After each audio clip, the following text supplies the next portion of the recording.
Hey guys, what's going on? And in this video, I want to talk about wisdom. Today just so happens to be Wednesday wisdom, put it together, here we are. Conversation my son and I had about generations and how generations need each other. The older are needed by the younger generations for their wisdom. The younger are needed by the older generations for their vision, the daring vision that they behold. You know, my son often checks me whenever we have conversations about things and how he's all immersed in technology, and he'll look me dead in the eye and say, "Dad, your generation created it." Oh, okay. All right.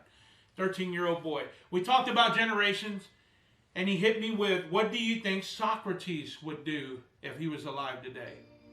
I said, probably just immerse himself in all the technology and all the questions he ever asked and philosophies, see how they've come into fruition.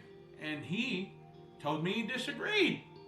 That he felt like if Socrates could see where we're at today, he would simply fall back and decide to enjoy his life. And really made me think.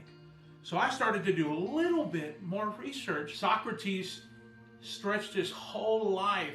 He was so committed and devoted to wisdom.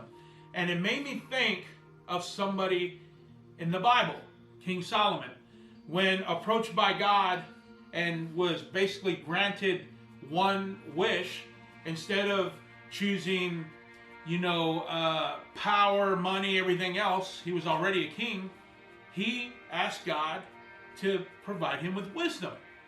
And so I went and started thinking about Socrates, a man that spent his whole life learning, to which he would only die one day being found guilty by, his community, the world he lived in, for his teachings, especially as it pertained to the young, the youth, right? Here he is with all this wisdom, only to just one day be, executed by drinking a poisonous, suicidal type drink, right? I mean, I wasn't there, I don't know exactly, but that's how the story goes. So, poor Socrates. And it really made me think to what my son said. He probably would just either be frozen by the situation that we're in today, or simply be on a cruise somewhere saying, "I don't need to ask anything, this is unbelievable, I'm going to enjoy life," right?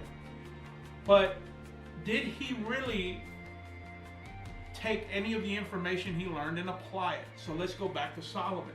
Well, who are you, right? You have to challenge yourself, and only you can make sure of this. And through coaching, we could provide that assistance as well, is that you have to simulate what you're learning. You simply have to do it. Experience is where it's at. And that's where King Solomon comes in. He put his wisdom to work, and he made a lot of positive, powerful changes for his people. So if we believe these two people existed, we have to believe the application of wisdom.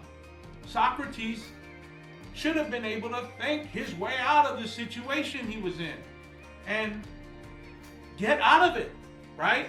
So anyways, just very philosophical conversation in this video, but the differences of having the knowledge, having the wisdom, applying it and not applying it. So I just wanted to make y'all think on this Wednesday and determine what path, if granted, right, by your God Almighty, if you're granted the wisdom that you so desire, what will you do with it? All right, Big Scott with Standard Cuts. I hope this video helps you or somebody you know, and I'll see you in the next one.